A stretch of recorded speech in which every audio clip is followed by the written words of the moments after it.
ॐ नमः सिद्धेभ्यः। ॐ नमः सिद्धेभ्यः। ॐ नमः सिद्धेभ्यः। ओंकारं बिन्दुसंयुक्तं नित्यं ध्यायन्ति योगिनः।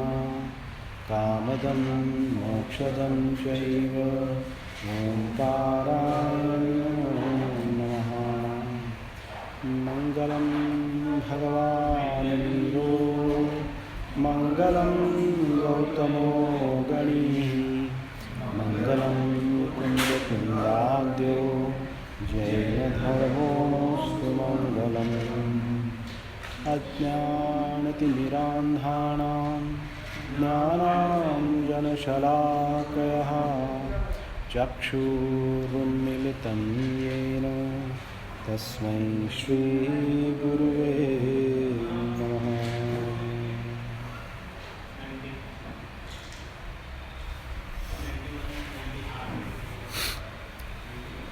यहाँ पे बहुत अंतराल के पश्चात हमें वहाँ वापस स्वाध्याय करने का सौभाग्य हम सभी को प्राप्त हो रहा है।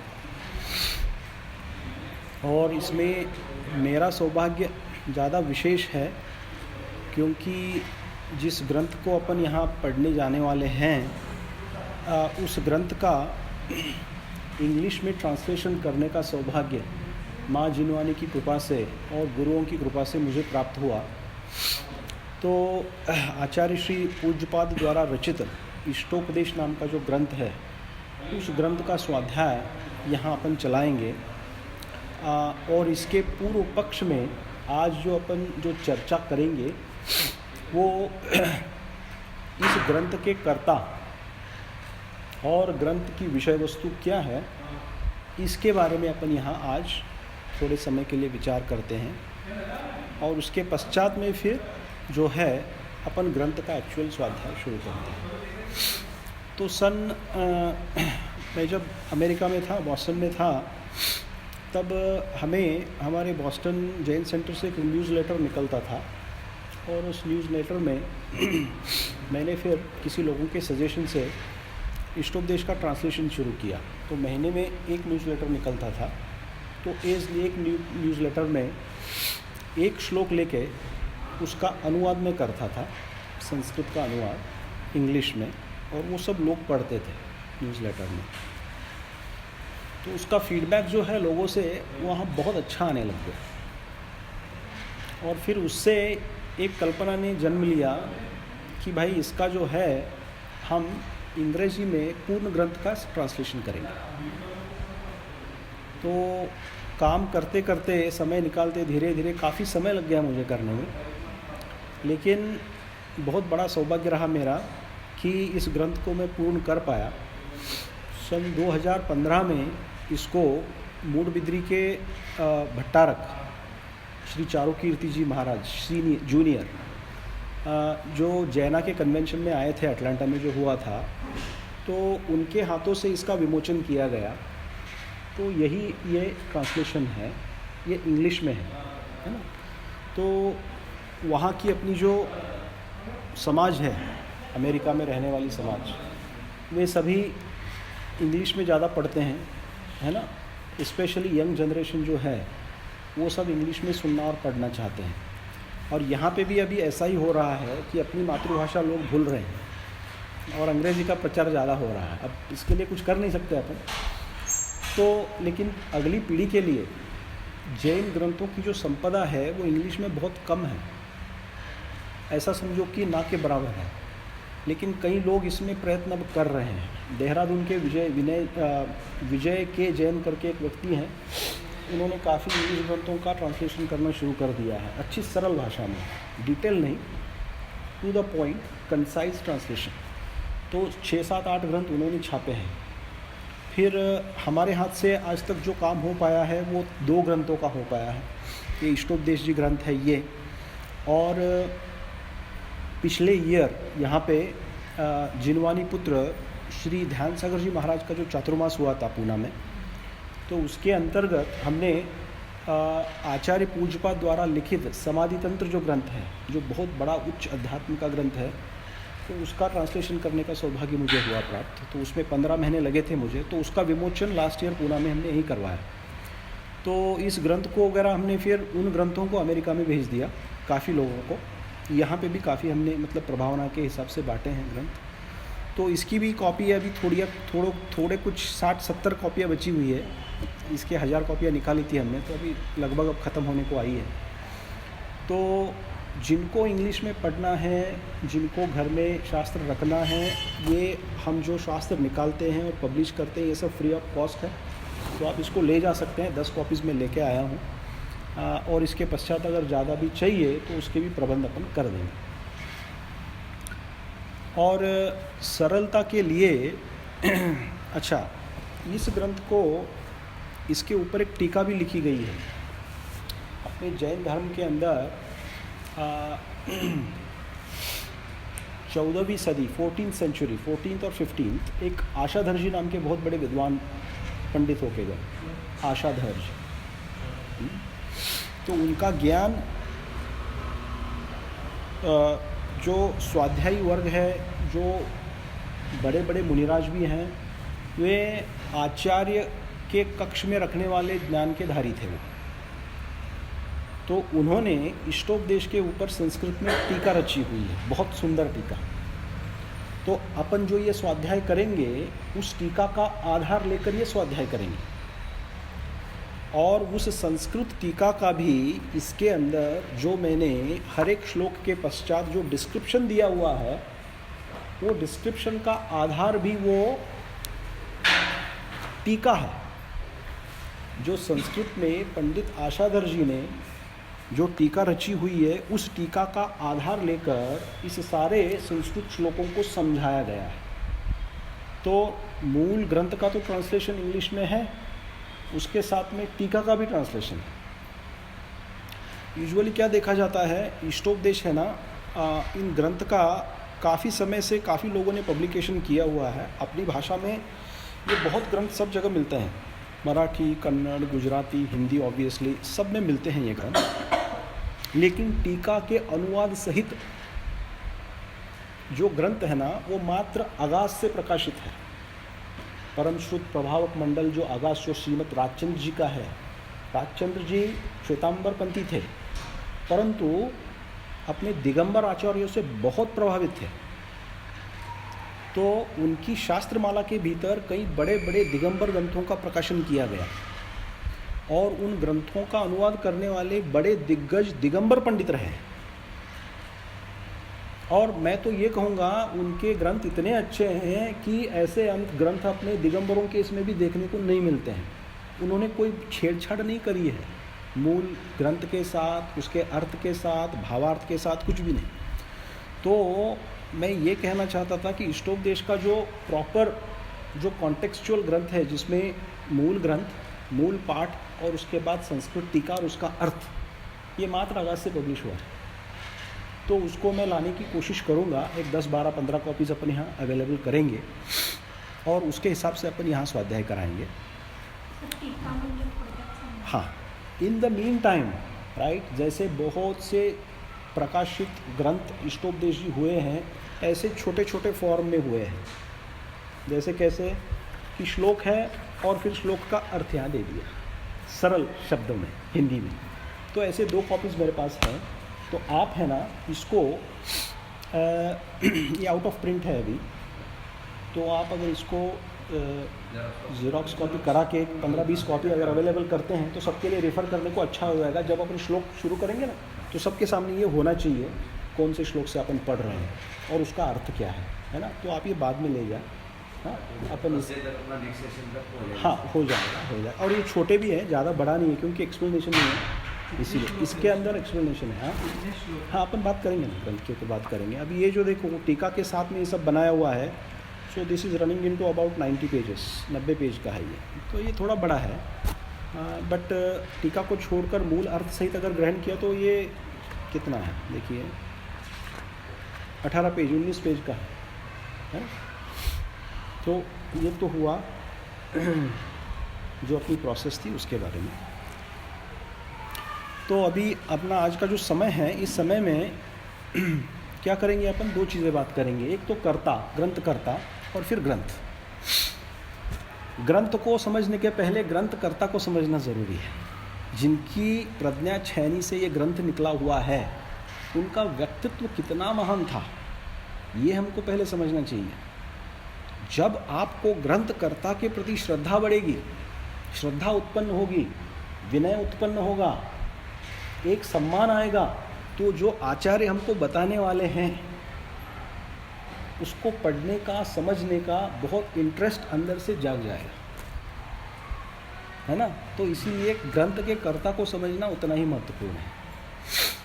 तो टीका शब्द का अर्थ, टीका का अर्थ होता है जो मूल ग्रंथकार ग्रंथ हैं, उस ग्रंथ का जो मूल शब्द है, उन मूल शब्दों का भावार्थ को विशद करने के लिए जो लिखान किया जाता है उसे टीका कहते हैं। उसमें भावार्थ भी होता है और कई बार शब्दार्थ भी होता है।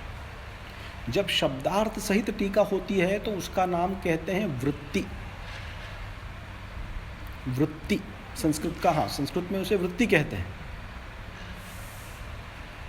तो बड़े बड़े ऐसे अपने आचार्य हुए हैं, बड़े बड़े ग्रंथ हुए हैं, जैसे समयसार जी के टीकाकार आचार्य अमृतचंद स्वामी हैं, जयसेन स्वामी हैं, पंचास्तिका है, प्रवचनसार है, ऐसे बड़ी बड़ी और भी ग्रंथ हैं जिनकी टीकाएँ हुई हैं, है ना। तो ऐसे ही इनके टीकाकार जो रहे वो पंडित आशाधर जी रहे, बहुत बड़े विद्वान थे। आशाधर जी, पंडित आशाधर जी, आशाधर, बहुत बड़े विद्वान, मतलब आचार्य के समकक्ष ज्ञान रखने वाले। उनके काल में कई मुनि लोग, आचार्य लोग उनसे पढ़ा करते थे, इतने महान ज्ञान के धनी थे वो आशाधर जी, बहुत बड़े व्यक्तित्व वाले थे।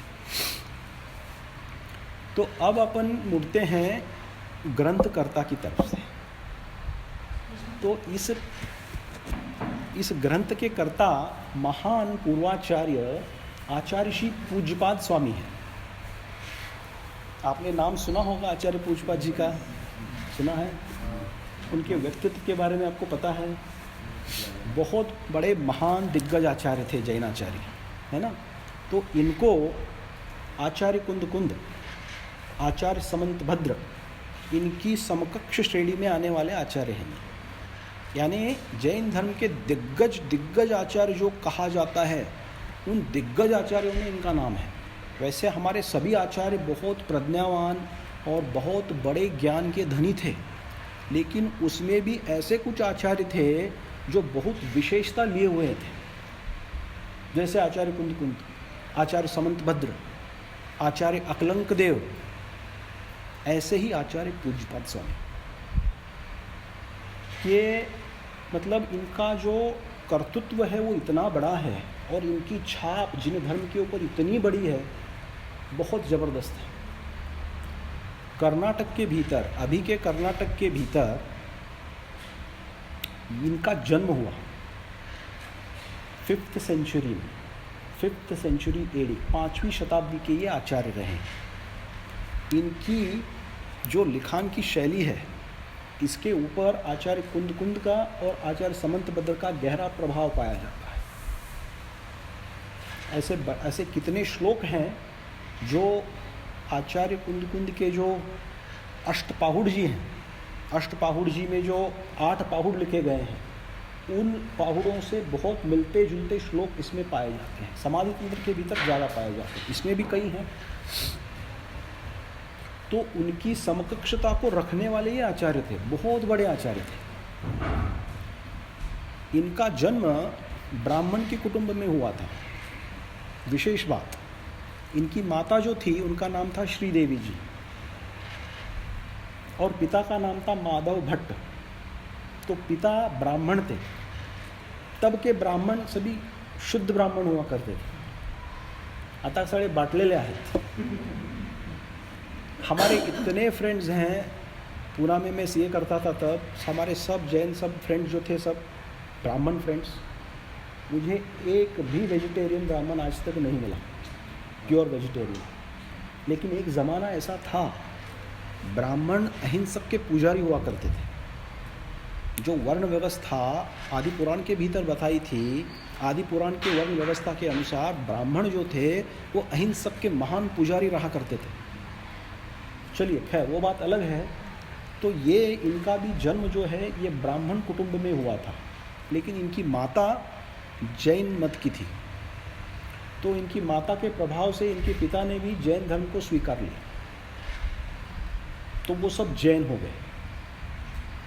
तो ये जैनी परिवार के थे ऐसा भी बोल सकते हैं, लेकिन मूल परिवार इनका ब्राह्मण का परिवार था। और इनके जीवन के अंदर एक ऐसी घटना घटी, इनका जन्म का नाम इनका एक्चुअली आचार्य देव जो थे उनका नाम जो था वो देवनंदी था। ये देवनंदी के नाम से जाने जाते हैं एक्चुअली। और इनका अपर नाम जो है वो पूज्यपाद है, मतलब पूज्यपाद एक पदवी के रूप में इनको प्राप्त है। इनका एक्चुअल आचार्य पट्टावली के भीतर नाम जो आता है वो देवनंदी आचार्य करते आता है, जो अपने मूल संघ जो है दिगंबरों के, मतलब श्वेतांबर और दिगंबर, इन दोनों का संघ का विघटन होने के पश्चात जो मूल संघ बन गए, उन मूल संघ में एक संघ था नंदी संघ। और प्रायः जो उस परंपरा में जो मुनिराज हुए, आचार्य हुए, वो अपने नाम के पीछे नंदी लगाते थे। तो ये देवनंदी मुनिराज थे, देवनंदी आचार्य थे। हाँ, तो इनके जीवन के भीतर क्या घटित हुआ कि इन्होंने एक बार ऐसा दृश्य देखा कि एक सांप मेंढक को निगल रहा है। क्या दृश्य देखा?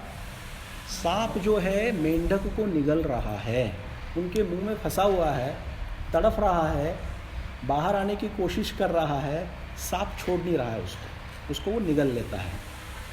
मात्र इतना देखने से इनको वैराग्य प्राप्त हुआ था, ऐसा कहने में आता है।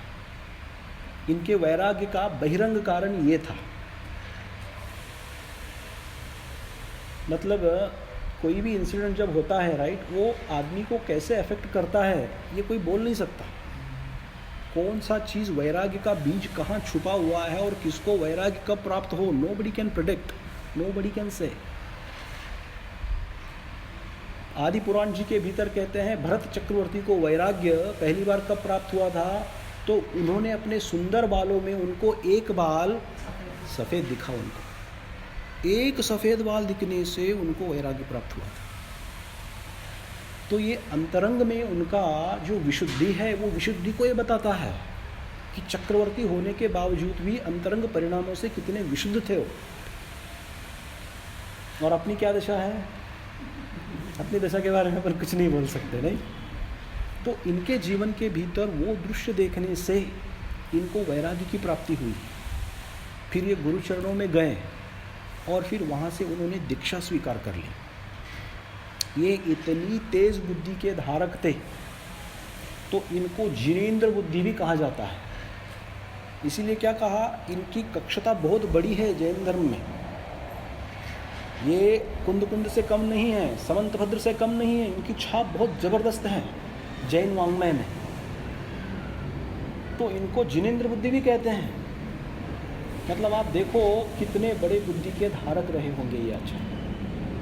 और ऐसा कहा जाता है कि इनकी बुद्धि के प्रभाव से देवगण भी प्रभावित थे, तो ये देवों से पूजे गए थे, देवों से पूजने लायक थे, इसीलिए इन्हें पूज्यपाद कहते हैं। अपर नाम, मूल नाम देवनंदी, अपर नाम आचार्य पूज्यपाद, क्योंकि ये देवों से पूजित हो गए थे। तो इनकी प्रज्ञा छैनी से निकला हुआ ये इष्टोपदेश नाम का ग्रंथ है। ग्रंथ क्या है ये अपन बाद में देखेंगे, ग्रंथ की विषय वस्तु क्या है। पहले अपन आचार्य पूज्यपाद के बारे में समझ लेते हैं। तो जैसे उनको जिनेंद्र बुद्धि कहा, तो देखिए इनकी छाप उत्तरवर्ती आचार्यों के ऊपर इतनी ज़बरदस्त थी, ये सच्ची इतनी महान प्रज्ञा के धारी थे। आदि पुराण किन्होंने लिखा, आदि पुराण के कर्ता कौन हैं? आचार्य जिनसेन। उनको भगवत जिनसेन कहते हैं। क्या कहते हैं उनको? भगवत जिनसेन कहते हैं। भगवत जिनसेन आचार्य कहते हैं उनको। बहुत बड़े ज्ञानी आचार्य थे, जिन्होंने आदि पुराण लिखा पूरा, राइट, तो उन्होंने अपने ग्रंथ के भीतर जो इनकी स्तुति की है, तो उसके अंदर आचार्य पूज्यपाद को क्या कहा, जो कवियों में तीर्थंकर थे उन पूज्यपाद को मेरा प्रणाम हो। मतलब ऐसे छोटे मोटे आचार्य के शब्द नहीं निकल रहे हैं, ये भगवान जिनसेन आचार्य के शब्द हैं, और उन्होंने इनको कवियों में जो तीर्थंकर हैं ऐसे पूज्यपाद को मैं प्रणाम करता हूँ, ऐसे करके इनकी स्तुति की है। मतलब हम समझ सकते हैं कि ये कितने बड़े आचार्य हैं। और आज पूरे भारतवर्ष में, दिगंबर संप्रदाय के भीतर पूरे भारतवर्ष में आज जहाँ जहाँ शांति धारा होती है, किसने लिखी है वो शांति धारा, कौन है उस शांति धारा के कर्ता, संपूजकानां प्रतिपालकानां यतीन्द्र सामान्य तपोधनानां देशस्य राष्ट्रस्य पुरस्य राज्ञा करोतु शांतिं भगवान जिनेन्द्र। किनके शब्द है ये महान आचार्य पूज्यपाद भगवान के शब्द हैं, जो आज हम सभी एवरी सिंगल डे पूरे दिगंबर आमनाय के भीतर हर एक मंदिर में जहाँ जहाँ पूजा होती है, जहाँ जहाँ शांति धारा होती है, इनकी लाइन रोज दोहराई जाती है।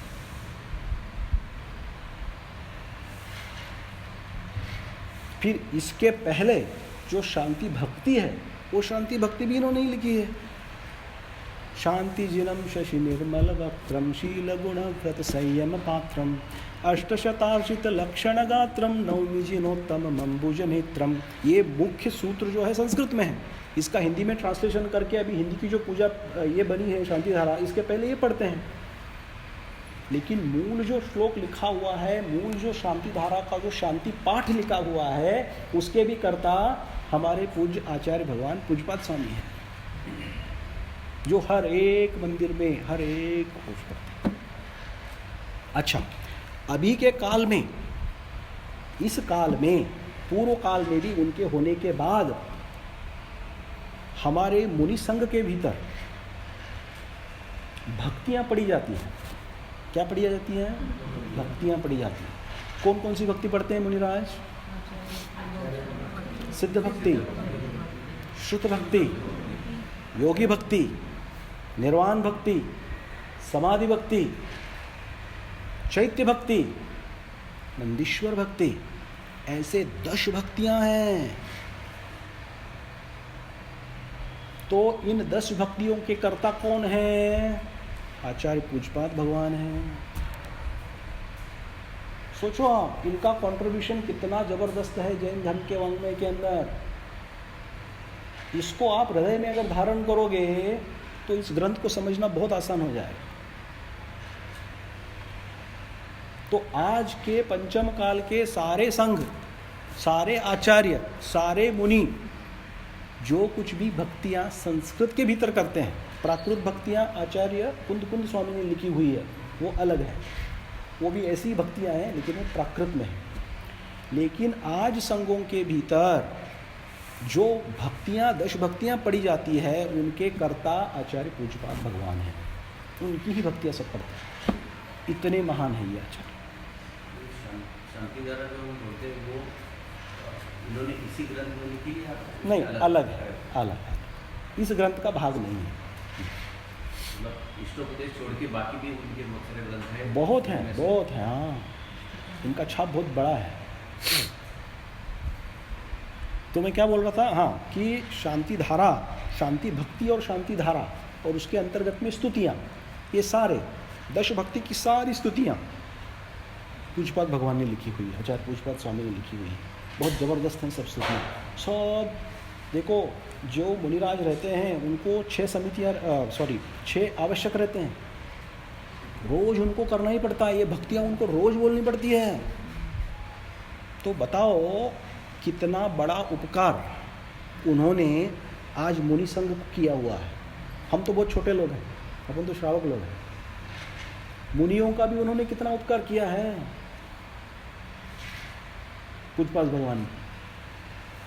इसके साथ में और एक काव्य है इनका जो बहुत फेमस है, उसको कहते हैं शांत्याष्टक। सुना होगा आपने। शांतिनाथ भगवान की स्तुति है, उत्तम स्तुति है इसमें। शांति भक्ति अलग है, पूजा के पश्चात जो शांति धारा में शांति भक्ति बोलते हैं और उसके बाद जगत कल्याण की जो भावना बोलते हैं वो अलग है, और शांत्याष्टक अलग है। तो शांत्याष्टक के बारे में ये कहा जाता है कि देखो, श्रवण बेलगोल के अंदर काफ़ी कुछ शिलालेख मिले हुए हैं, इंस्क्रिप्शंस, जो पूर्व के ज़माने में राजाओं ने जिन्होंने भी कुछ रिकॉर्ड किया है वो काफ़ी मिले हुए हैं। तो एक शिलालेख के भीतर ये उल्लेख आया है, दिगंबर आमनाएं ये मानती है कि कुंद स्वामी जो हैं वो विदेह क्षेत्र की यात्रा करके आए हैं। आपने सुना होगा शायद। हाँ हाँ। तो बहुत से लोगों को ये बात पता नहीं है कि ठीक इसी प्रकार ये भी माना जाता है कि उनके पश्चात आचार्य पूज्यपाद स्वामी भी विदेह की यात्रा करके आए थे। ये बड़े रुद्धि के धारक थे मुनिराज। अब ये ज़्यादा फेमस नहीं है, लोगों को पता नहीं है इसके बारे में, लोगों को सिर्फ कुंद आचार्य के बारे में पता है। रिद्धि से कहते हैं। हाँ। लेकिन ऐसा शिलालेख अपने को श्रवण बेलगोला के भीतर प्राप्त होता है, जिसके माध्यम से हम ये कह सकते हैं कि जिन्होंने भी कुछ बेसिस होगा तभी लिखा होगा, ऐसे थोड़ी लिखेंगे कुछ भी, कि इन्होंने भी विदेह की यात्रा करी हुई है, ये भी विदेह क्षेत्र गमन करके आए हैं अपनी रिद्धि के प्रभाव से। इतने बड़े आचार्य थे। और जब ये वापस लौट रहे थे, क्योंकि आकाश गमन के बिना ये होता नहीं है, तो आकाश गमन करके जैसे ही लौटे, जो सूर्य का रिफ्लेक्शन जो होता है वो रिफ्लेक्शन इतना जोर से आया कि उनकी आंखों की जो नेत्र की जो ज्योति है वो बुझ गई, कम हो गई, उनको दिखना कम हो गया आचार्य पूज्यपाद स्वामी को। तो अभी उत्तर प्रदेश के भीतर बंकापुर नाम का एक शहर है, उसमें शांतिनाथ जिनालय है, तो वहाँ वो उतर गए ऐसा कहा जाता है। और वहाँ उतर के, क्योंकि नेत्र की दृष्टि उनकी चली गई थी, वहाँ शांतिनाथ जिनेंद्र का बहुत बड़ा मंदिर है, तो वहाँ शांतिनाथ भगवान के पैर को लेकर ये बैठ गए, पैर पकड़कर बैठ गए। जिस प्रकार मानतुंग स्वामी, उनको जब बेड़िया लगाई गई तब आदिनाथ स्तोत्र की उत्पत्ति हुई, जिसको हम भक्तामर स्तोत्र कहते हैं, है एक्चुअली आदिनाथ स्तोत्र, उसको हम भक्तामर कहते हैं आज। तो जिस प्रकार उन्होंने भक्तामर की रचना की, ठीक ऐसे ही आचार्य पूज्यपाद स्वामी ने शांत्याष्टक लिखा, यानी 8 स्तोत्रों का ये पद है जिसको शांत्याष्टक कहते हैं। बहुत सुंदर है ये भी। और ऐसा कहते हैं कि जिनेंद्र भगवान की उन्होंने इतनी उत्कृष्ट भक्ति करी कि उनकी नेत्र ज्योति वापस आई है। उसके भीतर मात्र उन्होंने यही जिनेंद्र भगवान से निवेदन किया कि मुझे मात्र आपके दर्शन चाहिए, मुझे और कुछ नहीं चाहिए, और मेरा अगर आंखें अगर चली गई तो मैं दर्शन कैसे कर पाऊंगा आपके, इसलिए मुझे नेत्र दृष्टि चाहिए। बहुत सुंदर स्तुति है, मतलब अपन भक्ति से गदगद हो जाते हैं, ऐसी स्तुति है शांतिनाथ भगवान की। तो कहा जाता है कि ऐसी स्तुति से उनकी नेत्र ज्योति वापस आ गई, अतिशय हो गया। और आज के भी काल के भीतर ऐसी कई घटनाएं, कई मुनि, कई श्रावक और कई क्षुल्लक अलग बताते हैं। तो कई लोगों की दृष्टियां अभी भी ठीक हुई हैं। एक महाराज जी की दृष्टि जो पूर्ण चली गई थी और वो समाधि धारण करने वाले थे, तो उसमें जो औषधि होती है, कौन सी औषधि? आयुर्वेदिक औषधि, जो योग्य महाराज जी जो ले सकते हैं, इनके साथ में उसका उपयोग कर शांत्याष्टक बोल के जब उनको लगाया गया तो कहते हैं उनकी भी दृष्टि वापस आ गई। अभी भी हुआ है, पहले की तो बात बहुत दूर की है। विराट सागर जी महाराज है ना, मैं नाम भूल रहा हूँ, नाम मैं फाइंड आउट करूँगा, लेकिन ये अभी की घटना है, मतलब गए पिछले 20-25 साल की बात कर रहा हूँ, 40 भी नहीं, रिसेंट, एकदम रिसेंट। ये बात हमने ध्यान सागर महाराज जी के मुख से सुनी हुई थी। उन्होंने अपने प्रवचन के भीतर इस बात को बताया था, उनका नाम भी लिया था, क्षेत्र भी बताया था, जिस व्यक्ति ने उनका इलाज किया उनका भी नाम बताया था। और आयुर्वेदिक के रूप में उन्होंने एलोवेरा का उपयोग किया था, ये भी बताया था। एलोवेरा की जो पत्ती रहती है उसका उपयोग करके शांताष्टक बोल के उनको लगाया था, जिससे उनकी दृष्टि वापस आ गई। हाँ, अपने महाराज। है ना, अरे मैं अभी आके देखती हूँ, इसे देखती हूँ। नहीं, ध्यान सागर महाराज जी ने मुझे तो बहुत बड़ा समय ध्यान सागर जी ने हमको प्रवचन में बताया। तो ये तो जो कथा मिलती है अपने को, this was happened in 5th century, right, long time ago. 1500 साल पुरानी बात है ये, लेकिन अभी 20-25 साल पहले भी ये हुआ है। इसका मतलब भक्ति से कुछ करो तो अपने काम बनते हैं, ये सिद्ध होता है इससे। और शांताष्टक में ऐसा पावर है, और इसके प्रणेता आचार्य पूज्यपाद भगवान है। न स्नेहाश्चरणं प्रयान्ति भगवन् पादद्वयं ते प्रजः हेतुस्तत्र विचित्र दुख निचयः संसार घोरार्णवः अत्यंत स्फुर दुग्र रश्मि निकरः व्याकीर्ण भूमंडल। ऐसा करके जो पहला जो उसका जो पद है वो ये है, ग्रैष्मः कारयतीन्दुपाद सलिलस् छायानुरागम रविः। अर्थ बहुत सुंदर है इस सबका, इसके ऊपर एक स्वाध्याय हो सकता है पूरा। शांताष्टक के ऊपर ही अपन स्वाध्याय कर सकते हैं, हर एक पद का अर्थ लेके क्या कहना चाह रहे हैं आचार्य देव, कैसे उत्तम। हम बोलते हैं, हम स्तुति करते हैं भगवान की, हमें भक्ति करनी नहीं आती है। भक्ति करने के लिए बहुत पुरुषार्थ लगता है, भक्ति भी इतनी सस्ती नहीं है। भक्ति अंतरंग से उमड़ती है। तो इन भक्ति कैसे करनी चाहिए, इन आचार्यों से हमें सीखना चाहिए। क्या उत्तम भक्ति करते हैं। मामतुंग आचार्य ने क्या उत्तम भक्ति करी थी आदिनाथ भगवान की। ऐसे ही ये शांताष्टक है, बहुत सुंदर स्तोत्र है शांताष्टक स्तोत्र। तो कभी समय मिला, चर्चा निकली तो अपन उसको भी लेंगे, शांताष्टक तो स्तोत्र को, बहुत सुंदर स्तोत्र है। और YouTube के अंदर आपको इसको सुनना है शांताष्टक को, तो ध्यान सागर महाराज जी ने इसको बहुत सुंदर गाया है, अप्रतिम, बहुत सुंदर गाया है, उसको आप सुन सकते हैं। तो YouTube में रिकॉर्डिंग है शांताष्टक का, आप अगर ढूंढो तो मिल जाएगा। हाँ। तो ऐसे देखिए, ऐसे महान सब कर्तृत्वों से भरे हुए हमारे आचार्य पूज्यपाद भगवान हैं, और उनका ग्रंथ पठन करने का, मनाने का सौभाग्य हमको यहाँ प्राप्त हो रहा है। जो दिगंबर रामनाय में सबसे प्रसिद्ध जो अपना, हम जिसको अपना बाइबल कहते हैं, हाँ, तत्वार्थ सूत्र जी, जिसको मोक्ष शास्त्र कहा जाता है कि नहीं? क्योंकि जैन धर्म के जो सिद्धांत रूप से सारे जो विवेचन हैं उसके भीतर संपूर्ण पाए जाते हैं, उससे कुछ भी छूटा नहीं है, इसीलिए उसको मोक्ष शास्त्र कहा हुआ। तो इस मोक्ष शास्त्र यानी तत्वार्थ सूत्र की पहली टीका आचार्य पूज्यपाद स्वामी ने लिखी हुई है। वैसे एक्चुअली है वो दूसरी टीका टेक्निकली, क्योंकि ये कहा जाता है कि पहली टीका जो है वो महान आचार्य समंतभद्र देव उनके द्वारा लिखी गई है, लेकिन वो अप्राप्य है, जैन समाज को मिली नहीं है। उसका रेफरेंस ग्रंथों के भीतर पाया जाता है, लेकिन वो मिली नहीं।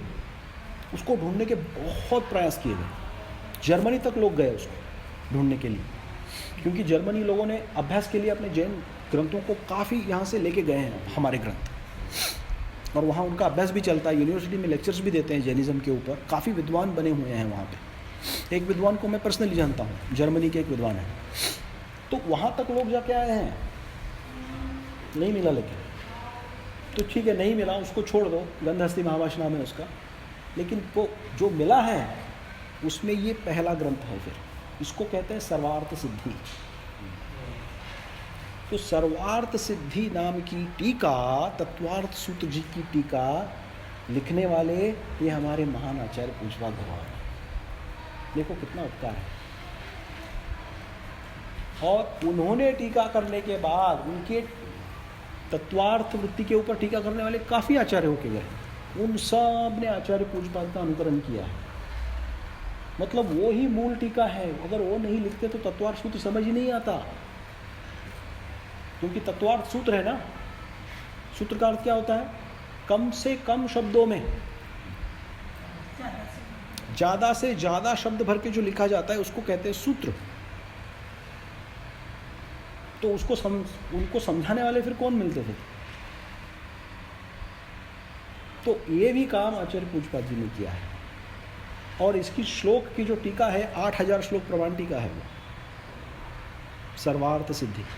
मुनि संघों के भीतर बहुत भक्ति के साथ इसको पढ़ा जाता है, स्वाध्याय भी कराते हैं। बहुत बड़ी है टीका।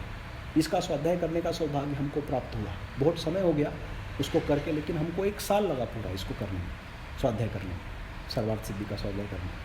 बहुत ज़बरदस्त टीका है, ओरिजिनल टीका है तत्वार्थ सूत्र की। तत्वार्थ सूत्र यहाँ तक उसी के बेसिस पे समझा जाता है। जो भी आज के मुनिराज तत्वार्थ सूत्र की व्याख्या करते हैं, all the credit goes to Acharya Pujyapad Swami. So you see his level, he is equivalent to Acharya Kund and आचार्य समंत रघु। ऐसे कोई रैंकिंग नहीं कर रहे हैं अपन। तो मैं ये बोल रहा हूँ, आपके अंदर उनके प्रति बहुत सम्मान जगना चाहिए कि ऐसे महान आचार्यों के ग्रंथों को पढ़ने का, सुनने का सौभाग्य हमें इस पंचम काल में प्राप्त हो रहा है। ये बहुत दुर्लभ है चीज़ है एक्चुअली, और है सब, लेकिन कोई उसकी तरफ बुद्धि अपनी जाती नहीं है। अभी देखो कितने अंतराल के बाद अपन ने यहाँ स्वाध्याय शुरू किया है। अपन ने पहला जो स्वाध्याय किया वो द्रव्य संग्रह ग्रंथ का था। द्रव्य संग्रह ग्रंथ अपन ने समाप्त किया, फिर कोरोना शुरू हो गया, फिर ऑनलाइन किया अपन ने, उसको समाप्त किया। उसके बाद फिर स्वाध्याय की धारा यहाँ पे रुक गई, और कितने अंतराल के बाद अपन यहाँ स्वाध्याय अभी शुरू कर रहे हैं। आपने सब ने इनिशिएटिव लिया, बोला, ये सब किया, इसके कारण अपन अभी यहाँ हमारे भी मतलब ये हो गया। सब जम के आना चाहिए ना, नहीं तो काम नहीं बनता है। एक संस्कृत सूक्ति है, श्रेयांसी बहुविज्ञानी। क्या कहते हैं? श्रेयांसी बहुविज्ञानी। जो अत्यंत श्रेयपूर्ण काम जब शुरू करते हैं ना, उसको विघ्न पहुंच ही जाते हैं। कोई भी अच्छा काम करने को ले लो, उसमें चैलेंजेस, विघ्न आ ही जाते हैं। तो ये भी है श्रेयांसी बहुविज्ञानी। इसमें विघ्न आते रहेंगे, कुछ न कुछ होता रहेगा, लेकिन डट के अपने को रहना है। क्योंकि ये मनुष्य पर्याय जो मिली है ना, इसका अगर हमें कुछ अच्छा करना है तो डट के रहना पड़ेगा। क्योंकि ऐसे बहुत कुछ चीज़ें, कर्मों का उदय हमको सबको है, कुछ ना कुछ जीवन में घटता रहेगा, होता रहेगा। But we have to power through all of that stuff and not lose the focus. तो ऐसे जब श्रेयपूर्ण काम जब करने जाते हैं हम, तब ऐसे विघ्न की भी उत्पत्ति होती है। लेकिन दिमाग अपन सही कैसे तरह चलाएं, विवेक को रखे सामने चले, तो उनमें मार्ग भी निकल के आते हैं। तो आचार्य पूज्यपाद स्वामी ने टीका के रूप में जो लिखी हुई है वो सर्वार्थ सिद्धि है। फिर मौलिक ग्रंथ के रूप में रचना जो की है वो इष्टोपदेश जी की है। इसके साथ में समाधि तंत्र नाम का उनका और एक बहुत उच्च कोटि का ग्रंथ है। एक साधक के अनुसार समाधि तंत्र इतना गहन ग्रंथ है, उसको समझने वाले भी मुनि भी आज एकदम बहुत कम रह गए हैं भारत में। ऐसा एक साधक का कहना था।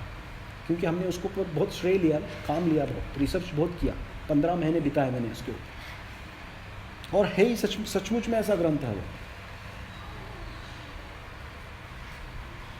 तो इसके भी कर्ता आचार्य पूज्यपाद भगवान है। फिर शांताष्टक भी इन्होंने लिखा, 10 भक्तियां इन्होंने लिखी। फिर उसके बाद क्या लिखा? शांति भक्ति लिखी।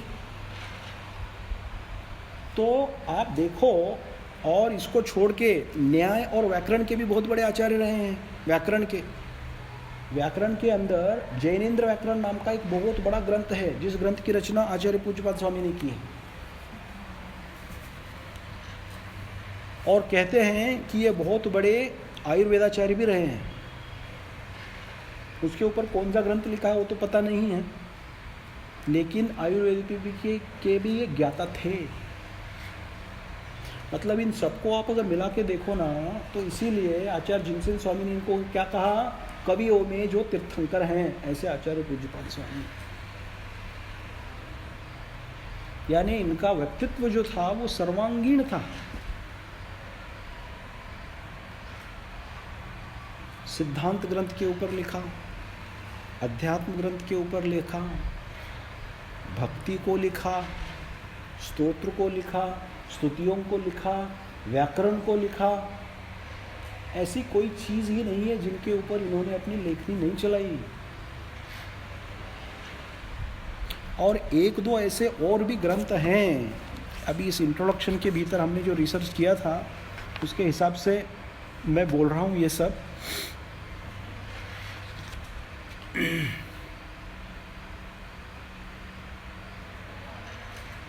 जैनाभिषेक, सार संग्रह, अर्हत प्रतिष्ठा लक्षण, जैनेन्द्र न्यास, शब्द अवतार न्यास, समय विचार, ये जो ग्रंथ हैं ये ग्रंथ अभी मिलते नहीं हैं, इनका प्रचलन नहीं रहा। लेकिन कहा जाता है कि इन सभी ग्रंथों का आचार्य पूज्यपाद स्वामी ने लिखा हुआ है। तो इतने बहुत बड़े प्रज्ञा के धनी थे आचार्य, है ना। तो ऐसे महान आचार्य देव की जो ये कृति है इष्टोपदेश, इसको पढ़ने का, इसको समझने का, इसको हृदयंगम करने का सौभाग्य आज अपने को यहाँ पे प्राप्त हुआ है। तो अपन सभी जो है भक्तिपूर्वक, और आचार्य भगवान ने जो हमें यहाँ पे इतने उत्तम ग्रंथ की रचना की है, इसको अत्यंत सम्मानता, विनय, बहुमानता इसके साथ सहित हमें धारण करना है। और बहुत लोगों को क्या लगता है कि जो सौभाग्यशाली जीव होते हैं, सौभाग्यशाली जीव किसको माना जाता है इस दुनिया के भीतर? जिनके पास पैसा है, जिनके पास प्रतिष्ठा है, जिनके पास बहुत दुनिया में शोहरत है, बहुत नाम है, बड़े बड़े प्रॉपर्टियां हैं, इनको क्या माना जाता है? ये बहुत सौभाग्यशाली लोग हैं। माना जाता है कि नहीं? माना जाता है। और जिनके पास धर्म का ज्ञान है, धर्म की चीज़ें लिखते हैं, उठते हैं, उनकी कोई कीमत नहीं है क्या कीमत कोई? इनको बोलता है क्या ये बहुत बहुत सौभाग्यशाली है? कोई बोलता है? सुना है आपने?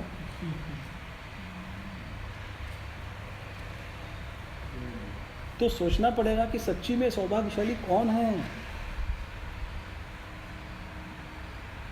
सच्ची में सौभाग्यशाली है कौन? क्योंकि दोनों ही कार्य पुण्योदय के बिना नहीं होते हैं। जब बहिरंग में जीव को प्रतिष्ठा बहुत मिलती है, सम्मान बहुत मिलता है, धन बहुत मिलता है, संपत्तियां बहुत प्राप्त होती हैं, लोग के भीतर बहुत बड़े फेमस हो जाते हैं, ये पुण्योदय के बिना नहीं होता। और पुण्योदय के बिना ऐसे ग्रंथों के भीतर प्रवेश करना, इनको सुनने का सौभाग्य नहीं मिलता। वहाँ पर भी पुण्योदय है। तो आप बताओ कौन सा पुण्योदय बड़ा है? ये पुण्योदय से और पुण्य बढ़ने वाला है, और वो पुण्योदय से वो पूरा खर्चा हो गया, उसका बाद में कोई सेट ऑफ नहीं है इसका। और आगे नहीं, जो लोक के भीतर सम्मान, प्रतिष्ठा, पैसा, इससे जो पुण्योदय मिला है वो पुण्योदय बड़ा है कि इस शास्त्र को पढ़ने का पुण्योदय बड़ा है? ये पूछ रहा हूँ। लेकिन ऐसा मानते हैं क्या लोग? That is bad, right? That is sorry, really, actually, and it's unfortunate. अपना सौभाग्य क्या है यही अपने को अभी पता नहीं। सोचने वाली बात है, क्योंकि दोनों ही कार्य पुण्योदय के बिना नहीं होते हैं।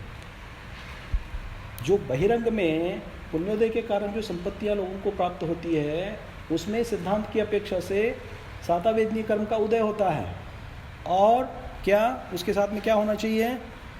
उसमें क्या और एक कंडीशन है उसके साथ, सातावेदनीय कर्म के उदय से मात्र संपत्तियां प्राप्त नहीं होती हैं, विभूतियां प्राप्त नहीं होती हैं, उसके साथ अंतराय कर्म का क्षोभम चाहिए। ये और एक दूसरी कंडीशन है सिद्धांत के अनुसार। ये अगर घटित नहीं हुआ तो संपत्ति हाथ में मिल के भी नहीं आएगी साथ में। तो जिनको आज सभी ये विभूतियां, संपत्तियां प्राप्त हैं, उनके साथ वो घटित हो रहा है। और यहाँ जिनको ये सौभाग्य प्राप्त है, जैसे हमारी मुनिराज है, मुनि संघ है, दिगंबर आमनाएँ हैं, जो महान विद्वान साधु हैं, ये सब, इनका पुण्योदय है कि नहीं? तो उनका पुण्योदय में क्या कारण है? फिर सातावेदनीय कर्म कारण है, किसी अपेक्षा से है। लेकिन उस जाति का नहीं, उसमें ज्ञानावर्णीय कर्म का विशिष्ट क्षोभशम है भाई, ये अलग है। तो सातावेदनी कर्म का उच्च है कि क्षोभशम, ज्ञानावर्णीय का क्षोभशम उच्च है। सोचो, सोचने वाली बात है, ऐसा कोई सोचता नहीं है, लेकिन क्योंकि वो आगम की दृष्टि ही प्राप्त नहीं है लोगों को। सोचो आप, तो दुनिया में आगम के हिसाब से सबसे सौभाग्यशाली जीव कौन है? जिनके अंदर में वैराग्य को प्राप्त होकर, जिन्होंने यथाजात नग्न रूप धारण कर दिगंबर अवस्था को जो प्राप्त हुए हैं।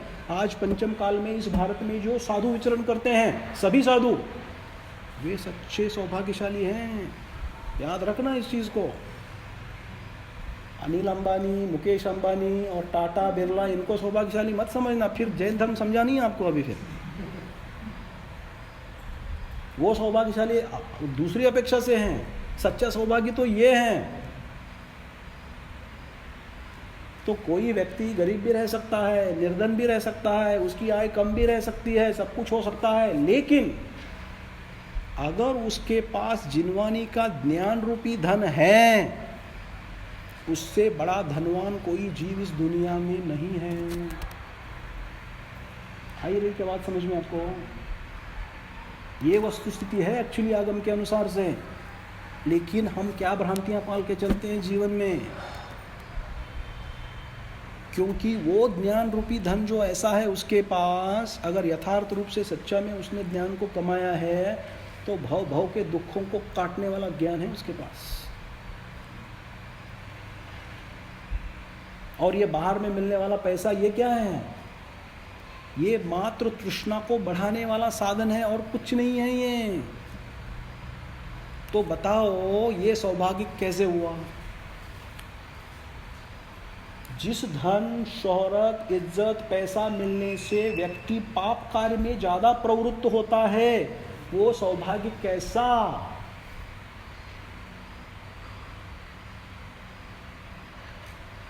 कैसा सौभाग्य है वो? तो इसीलिए अपने को जो ये प्राप्त है ना, ये ज्ञान रूपी संपदा है ना, यही सच्चा धन है जीव का। क्योंकि ये भवांतर में हमारे साथ जाने वाला है, बाकी सब चीज़ें यहीं पे छूटने वाली है। तो भवांतर को काटने में जो सहायभूत जो ज्ञान है, ज्ञान संपदा है, वही सच्चा अपना धन है। ऐसा मानकर जो इसके चरणों में पहुंचता है वो सच्चा है चीज़। ये तो बाकी का फिर रंक से राजा बनने में समय नहीं लगता है, और राजा से रंक और रंक से राजा बनने में समय नहीं लगता। और ये बहुत बार हुआ है लोगों के साथ, बहुत बार हुआ है जीवों के साथ। ये सब कर्मों का खेल है, इसमें क्या बड़ी बात है? तो आप यथार्थ में जब जीव में अवलोकन करते हो इस संसार का, आप क्या सोचते हो इसके बारे में सोचो आप, कि मैं क्या सोचता हूँ, मैं क्या सोचती हूँ। क्योंकि ये जो दृष्टि हमें प्राप्त होती है ऐसे सोचने की, ये आगम के द्वारा होती है। आगम की दृष्टि अगर हमें प्राप्त नहीं है तो हम उसी को सबसे सौभाग्यशाली मानेंगे। इसको अंबानी को, बिरला को, फिर बिल गेट्स को, वॉरेन बफेट को और एलॉन मस्क, जैसे इन लोगों को। ठीक है, इन्होंने पुण्यार्जन बहुत किया है पूर्व में, ये बात सही है, उसके बिना ये सब नहीं हो सकता। लेकिन वो सच्चे में सौभाग्यशाली नहीं है जी। सबसे भाग्यवान 6 ढाला के भीतर किनको कहा है? जैसे मैंने अभी आपको बताया, मुनि सकल व्रती बड़ भागी, भव भोगन ते वैरागी। ये भाई बहुत मतलब जबरदस्त चीज है ये। किसको भाग्यवान कहा है? जो सकल व्रतों के धारक, 28 मूल नूरों के धारक हमारे महामुनिराज हैं, भाई वो भाग्यवान हैं कहते हैं। बाकी के कोई भाग्यवान नहीं है इनके कंपैरिजन में। तो सबसे उत्कृष्ट रूप से पुण्य किनका फल रहा है अभी? जो मुनि मार्ग पे निकल गए, संसार मार्ग को जिन्होंने छोड़ा है और मुनि मार्ग के ऊपर निकल गए हैं, उनका फल फूल रहा है। तो आपको इम्प्रेस होना है तो उससे इम्प्रेस हो, बाहर में दिखता है उससे नहीं।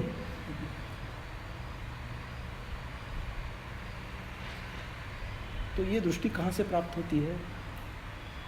आगम से प्राप्त होती है दृष्टि। न विषय भोगो भाग्यम, भाग्यम विषयेषु वैराग्यम। क्या अर्थ हुआ इसका? कि तुझे पूर्व जन्म से कर्म से उपार्जित जो संपत्तियां, धन, इज्जत, शोहरत, वेल्थ जो तुझे प्राप्त हुआ है, इसमें तू अपना सौभाग्य मत मान। न विषय भोगो भाग्यम, विषय के भोगने में खुद का भाग्य मत मान। किसमें भाग्य मान? भाग्यम विषयेषु वैराग्यम। इन सबको मिलने के पश्चात भी अगर इनसे तुझे वैराग्य उत्पन्न होता है तो ही खुद को तू भाग्यवान मान। क्या बात कह रहे हैं? और हमारी क्या भ्रांतियां बनी हुई है? हम किसको भाग्यवान मान रहे हैं? बहुत सोचने लायक बात है ना। तो सोचना चाहिए इसके बारे में कि हमारे आचार्यों ने क्या क्या निर्देश दिए हुए हैं आगम के भीतर, और उस अनुसार से अपन बुद्धि बना के अगर चले तो ये जीवन और परलौकिक भी जीवन हमारा बहुत अच्छा गुजर सकता है। इतना ज़रूर है, कॉन्फिडेंस है पूरा 100%। क्योंकि जिनवानी की कोई बात असत्य हो ही नहीं सकती, जिनेंद्र भगवान की कोई बात असत्य हो ही नहीं सकती, हो ही नहीं सकती। तो इस प्रकार से देखिए आज क्या हुआ। आज अपने सिर्फ अपन ने इस ग्रंथ के कर्ता के बारे में अपन ने सुना, है ना। अभी 9 बज रहा है, यहाँ पे 50 मिनट हो गए। अपन आज यहाँ पे विराम लेते हैं, है ना। और अगले समय में जब अपन मिलेंगे तब ये जो ग्रंथ है, इस ग्रंथ की विषय वस्तु क्या है वो जानेंगे अपन, और उसके पश्चात फिर ग्रंथ का स्वाध्याय होगा। ऐसा हम करते हैं। अभी यहाँ पे अपन अभी विराम लेते हैं। जय नमः, जय प्रशासन, जय नमः।